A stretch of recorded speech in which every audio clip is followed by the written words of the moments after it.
विधानसभा अध्यक्षांची निवड झालेली आहे, बिनविरोध त्यांची निवड झालेली आहे. परंतु तुमचा एक मित्र पक्ष शिवसेना उद्धव बाळासाहेब ठाकरे या पक्षाने मात्र बहिष्कार घातला होता. एकूणच विधानसभा अध्यक्षांची निवड आणि त्यांचा बहिष्कार याबद्दल ते का आलेत नाही त्यांच्याशी आमची काही चर्चा झालेली नाही. पण आज विधानसभा अध्यक्षाची बिनविरोध निवड झाली, एकमतानं झाली. ही महाराष्ट्राची परंपरा आहे.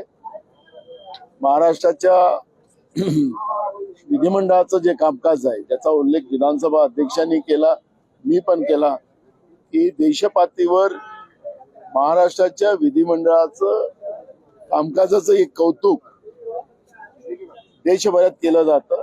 आणि ह्या ज्या परंपरा आहेत आमच्या पूर्व नेतृत्वाने ज्या सांभाळलेल्या आहेत त्याच आम्ही आता सांभाळतोय. आणि त्याच्यामुळे आजची निवड जी आहे राहुल नार्वेकर साहेबांची ही परंपरेच्या नुसार बिनविरोध महाराष्ट्रामध्ये आम्ही आज केलेली आहे. परंतु राज्यात विरोधी पक्ष नेता असावा अथवा असू नये याचा सर्वस्वी निर्णय हा विधानसभा अध्यक्षांकडे असताना आपल्या वतीनं काही मागणी सादर करण्यात आलेली आहे का त्यांच्या पुढे? कारण त्यांचं असं म्हणणं आहे की माझ्या पुढे प्रस्ताव आलेला नाही, जेव्हा माझ्या पुढे प्रस्ताव येईल तेव्हा मी त्याबद्दलचा विचार. बघा, आज कामकाज समितीची मीटिंग आहे. आजच्या कामकाज समितीच्या मीटिंग मध्ये पण ही चर्चा आम्ही आणू.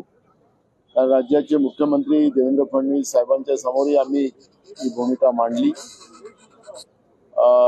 विधिमंडळाचे उपाध्यक्षही हा विरोधी पक्षाचाच व्हावा आणि विरोधी पक्ष नेता हा सुद्धा महाराष्ट्रात ही जी परंपरा आहे त्या परंपरेप्रमाणे व्हावा.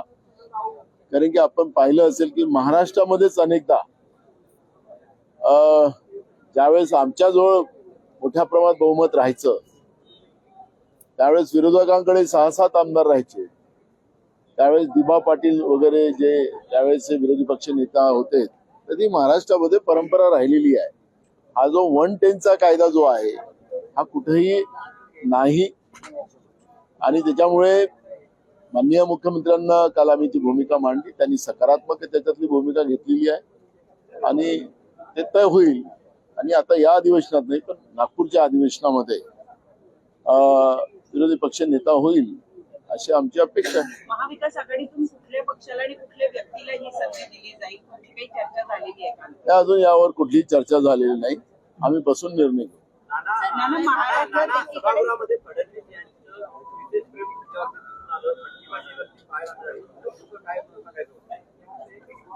प्रेम ठेवणं महाराष्ट्रातली परंपरा आहे. ते असतील किंवा मी असेल, आम्ही दोघेही आम्ही एकमेकाचे मित्र म्हणून आम्ही जाहीरपणे सांगतो.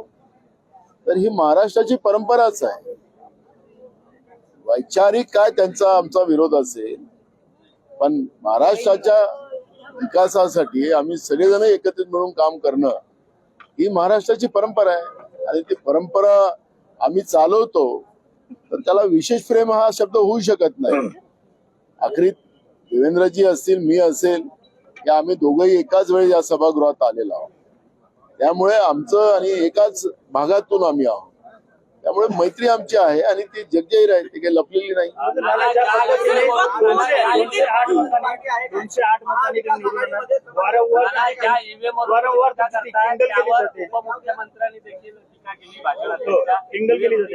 बरं असं आहे की जो 500 बहुमत यांना मिळालेला आहे त्या 500 बहुमताची मस्ती या लोकांजवळ आहे अशा पद्धतीचं ते आज वागत होते.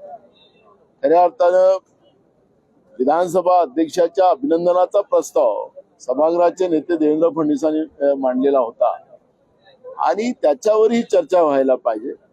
पण आता सरकारला किती मस्ती या 500 बहुमताची आलेली आहे त्याची आज पूर्ण राज्य त्यांच्या या मस्तीला पाहत होते. जनतेच्या जी काही भूमिका आहे त्या भूमिकेलाही आता दुर्लक्षित करण्याचं काम या सरकारमध्ये सुरू झालेलं असं आपल्याला पाहायला मिळालेलं आहे. मार्कंडवाडी असेल की महाराष्ट्रातल्या अनेक गावात आता ग्रामसभेचे ठराव घेण्याचं काम सुरू झालेलं आहे. हे आम्ही म्हणत नाही, महाराष्ट्रातली जनता वारंवार सांगते की हे आमच्या मतानं आलेलं सरकार नाही. निवडणूक आयोगाचं काम निवडणुका घ्यायच्या आहेत पण मतदानाचं काम जे आहे, मतदार राजा हे आपण ज्यावेळेस म्हणतो की त्यांना राजा म्हणतो, कारण की ते दान करतात. एक मताचा अधिकार हा जो प्रत्येक व्यक्तीला दिला गेलेला आहे, त्यांच्या मताला ते कुठं गेली ती मतं, ज्याला दिली त्याला गेली नाही असं सांगतात आहे. मार्कंडवाडीमध्ये जे काही पायलट तयार केलेलं होतं त्यांनी ते उमेदवारांचं नाव टाकलेलं होतं, त्यामुळे त्या उमेदवारांची संमती त्यामध्ये लागतं, त्याच्यामुळे त्यांनी तो विरोध केला असं आपण म्हणू शकू. पण सिंपल पक्षीय त्यांना गावकऱ्यांना मतदान करायचं असेल आणि मॉक पोलिंग करायचं असेल, त्याला काही निवडणुकीशी ग्राह्य पकडता येणार नाही. ती मॉक पोलिंग राहणार आहे. मॉक पोलिंग करण्याचा अधिकार ग्रामस्थांना आहे, जनतेला आहे, आणि तो अधिकार कोणी हिरावून शकत नाही. की म्हणून मगाशी माननीय अध्यक्षांनाही सांगितलं की ही जी काही यांच्याकडून जे वक्तव्य या ठिकाणी झालेलं आहे, मार्कंडवाडीवर एक चर्चा या विधानसभेमध्ये करावी, ही मागणी पण मी मगाशी विधानसभेमध्ये केलेली आहे. आखरी लोकांच्या मताची थट्टा करण्याचं काम हे पाशवी बहुमत घेतलेलं सरकार अगर विधानसभेत करत असेल आणि जनभावना ओळखत नसेल तर हे गंभीर बाब आहे. आणि म्हणून हे सत्तेची मस्ती मगाशी त्यांची बोलत होती. राहुल गांधी के नेतृत्व के ऊपर सवाल उठाए जा रहे हैं, ममता बनर्जी का नाम आगे किया जा रहा है, शरद पवार ने भी वही चीज कही थी. कैसे देखते हैं सर समाजवादी पार्टी? उद्या तुम्ही मार्कंडवाडीला जाता, सनद पडळकर आणि सदाभाऊ खोत देखील जात आहेत. प्रत्येकाला जाण्याचा अधिकार आहे. काही आम्ही कुठं बाहेर देशात नाही चाललेलो, आपल्या महाराष्ट्रातच चाललेलो आहोत. महाराष्ट्रातल्या गावातल्या जनतेच्या भावना, मार्कंडवाडीच्या गावातल्या लोकांच्या भावना समजून घेण्यासाठी आम्ही चाललेलो आहोत. काल शरद पवार साहेब गेले होते, उद्या मी जाणार आहे, सत्ता पक्षाचे लोक जाणार आहे, तर त्याला कोणाचा विरोध राहायचा काय कारण नाही. राहुल गांधी के नेतृत्व के ऊपर सवाल उठाए जा रहे हैं, ममता बनर्जी वेगवेगळे लढणार आहात. स्थानिक स्वराज्य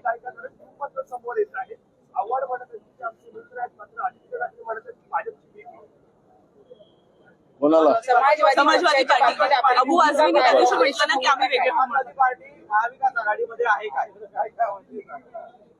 आम्हाला वाटतं ते आमच्या बरोबर आहे, पण अजूनपर्यंत त्यांचे जे नेते आहेत महाराष्ट्राचे, ते 2 दिवसापासून मला भेटच होत नाही. मी तुम्हाला त्या दिवशी सांगितलं की माझी भेट झाल्यानंतर त्याशी बोलतो, आणि एकदा बोलणं झाल्यानंतर मग तुमच्या समोर बोलू.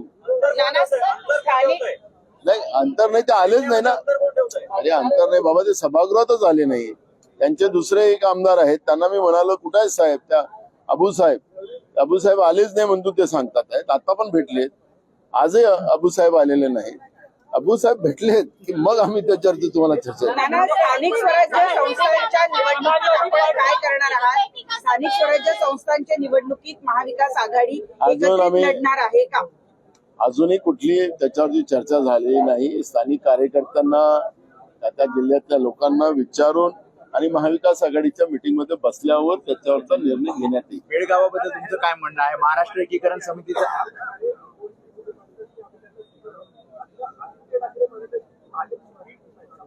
पण हे त्यांच्या पक्षाचं काय मत असेल तो त्यांचं मत आहे. ते आम्ही त्याच्यावरचं काही प्रतिक्रिया द्यायला त्यांच्या पक्षाची बंधनकारक नाही. बेळगावाबद्दल काय म्हणणं आहे? बेळगावात महाराष्ट्र एकीकरण समितीचा मेळावा आहे, त्यात मराठी माणसांना थांबवलं जाते, नेत्यांना महाराष्ट्रात थांबवलं जाते. सत्ताधारी असं म्हणतात की तिथे कर्नाटकात काँग्रेसचं सरकार आहे आणि ते अन्याय करते. हे भाषण बंद करा म्हणा. तुमचं आणि फडणवीसांचं सरकार तिकडे भाजपचं सरकार, आणि इकडे महाराष्ट्रामध्ये भाजपचं सरकार होतं. त्यावेळेस काय केलं? त्यावेळेस काय केलं? आता आरोप लावायला तुम्ही निघाला, तिथं कर्नाटकमध्ये काँग्रेसचं सरकार आहे, पण तुमच्या सरकारमध्ये पण त्यावेळेस या ठिकाणी मराठी भाषिकांवर अन्याय होत होता ना. त्यावेळेस का चूप होते? म्हणजे चित भी मेरी और पट भी मेरी. भाजपने आता ही भाषा बंद करावी. आणि त्याच्यामुळे जे काही देशामध्ये घडतंय, केंद्र सरकार त्यांच्या ताब्यात आहे, शक्तिशाली सरकार आहे, मोदी है तो मुमकिन नहीं है, मग का नाही करत तिथला तो वाद एकदा निवडला जाऊ शकत. पण तसं करायचं नाही. लोकांना भांडत ठेवायचं, कधी धर्माच्या नावाने, कधी सीमावादाच्या नावाने, आणि त्याच्यावर राजकीय पोळ्या शेकायच्या. हा भाजपचा धंदा आहे आणि ते करतात. आज अभिनंदनचा वर्ष होत असताना मुख्यमंत्री असतील, उपमुख्यमंत्री असतील, त्यावर तुमचा उल्लेख केलेला आहे.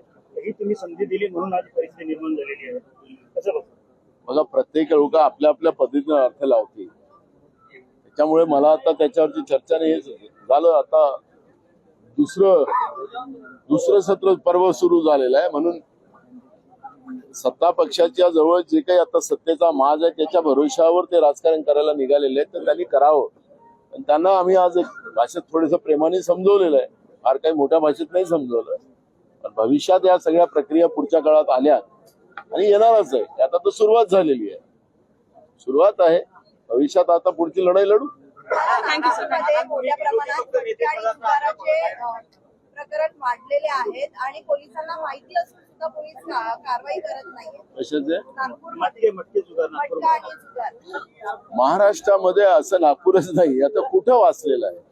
महाराष्ट्रामध्ये गैरकानूनी कामं, मटका असेल, ड्रग असेल, अवैध धंदे असतील, हे मोठ्या प्रमाणात महाराष्ट्रामध्ये चाललेलं आहे. गेल्या 2.5 वर्षापासून ही प्रक्रिया मोठ्या प्रमाणात आम्ही पाहतोय.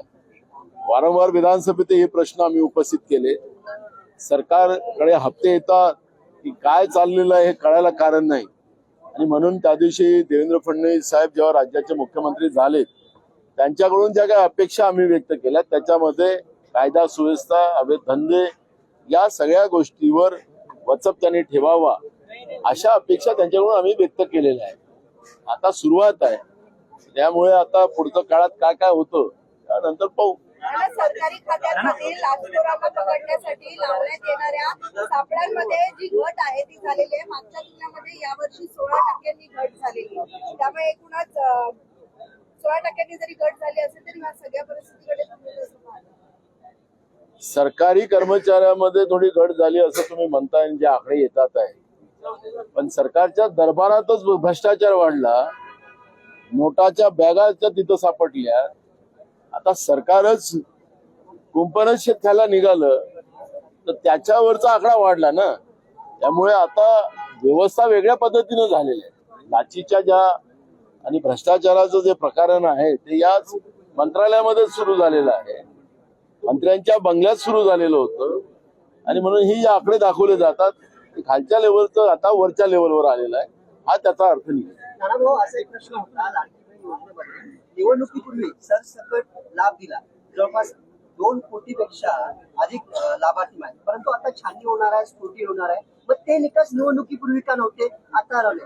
लाडक्या बहिणीमध्ये संतापाची लाट आहे की म्हणतात आम्हाला जर आता 1500 रुपये नाही दिले तर मग आधी कसे दिले?